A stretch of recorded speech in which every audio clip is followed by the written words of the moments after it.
Okay, a rational number. In this video I'm going to talk about rational numbers. So a rational number is a number.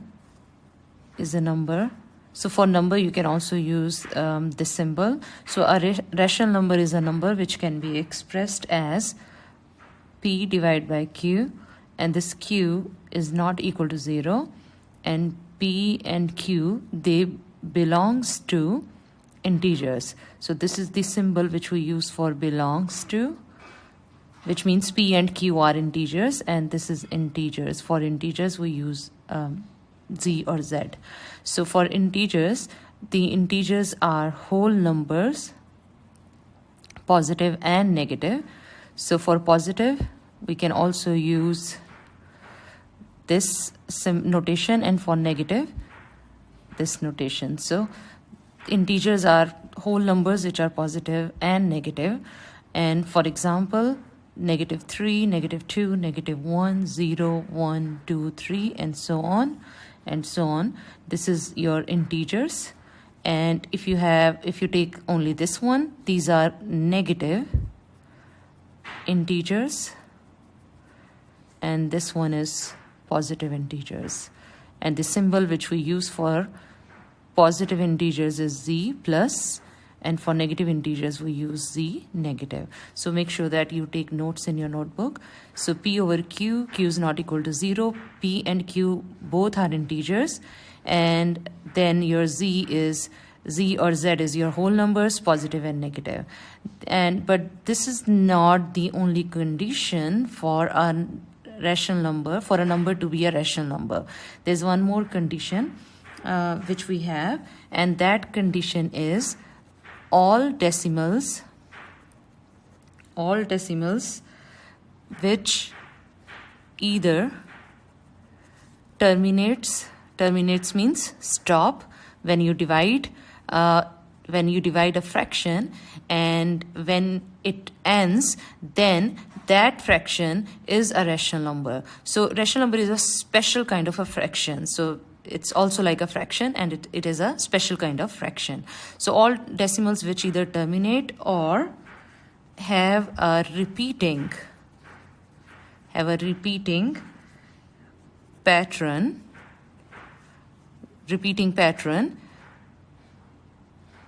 is also a rational number. So whenever you have any fraction given, then you have to make sure that whether that fraction is a rational number or not. Okay, so it's not only by looking at the fraction and you say that yes, this is written as a fraction, it's a rational number.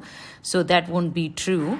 So if the fraction is given, you have to make sure that when you divide it, either it should terminate means it should stop. I will give examples, or it should have some sort of a repeating pattern here. So another important thing which I want to mention is p is called numerator here. So this is numerator, and q is your denominator.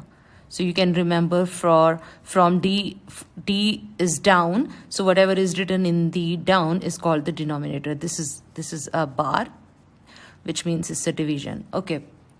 So I'm going to give you an example. For example, 1 over 2. So if you look at 1 over 2, so 1, which is numerator, and 2 is denominator. So you can see that 1 and 2 both are positive integers, and they are whole numbers and they are integers. So the denominator is not equal to 0. So we can call this as condition number 1. So this satisfies the condition number 1, and this we can say as condition number 2. So here this 1 over 2, you can see that it satisfies condition number 1. So if I divide 1 over 2, you can use calculator to do that, or you should know 1 over 2 is equal to 0.5, and which means when we divided this, and we mentioned all decimals which either terminate means stop when you divide them, and it stops here, which means 1 over 2 is a rational number. So this is your rational number. So not all fractions will be a rational number. So this is what you need to keep in your mind. So I'm going to show you another example here.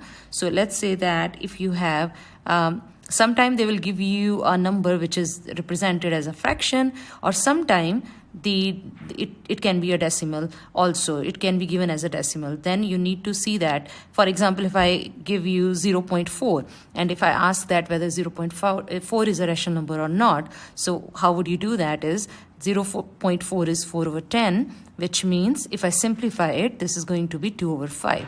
And then again, because it's represented as a fraction, and 2 and 5, they are positive integers here. It could be positive, negative, but in this case positive integers here. And when you divide, then it stops 0.4. So 0.4 is also a rational number. So similarly, if I take another example, 1 over 3, and when you divide 1 over 3, you are going to get 0.3333, and it will keep on going. The another way of representing this is 0.3. In some textbooks, you will see dot, which means this 3 is repeating, or 0.3 bar, which means again there is one digit which is repeating, which is 3 in this case. Now here, when you divided 1 by 3, it does not terminate, so it does not stop here, but it has a repeating pattern, which means this is also a rational number. Okay, so now I'm going to give you an example, which is, let's see that if they are rational number or not. So now I'm going to look at 1 divided by 7. So now if I have 1 divided by 7, I can say that, oh, 1 and 7, they belongs to integer, so both of them are integer. And now I'm going to look at if I divide it, I have to make sure that if I divide it, either it should stop, or if it's not stopping, then it should have a repeating pattern. So I'm just going to very quickly divide it. So this is 7 1. If I use the calculator, you can see from the calculator also the digits which you are going to get, but I'm going to do it very quickly. So this is 1.0, so you get 0.1. I'm not going to do the division. You can try yourself. So this is 3. So when you will see that, this will be 1 over 4, 2, 8, 5, 7, and then the digits will start repeating.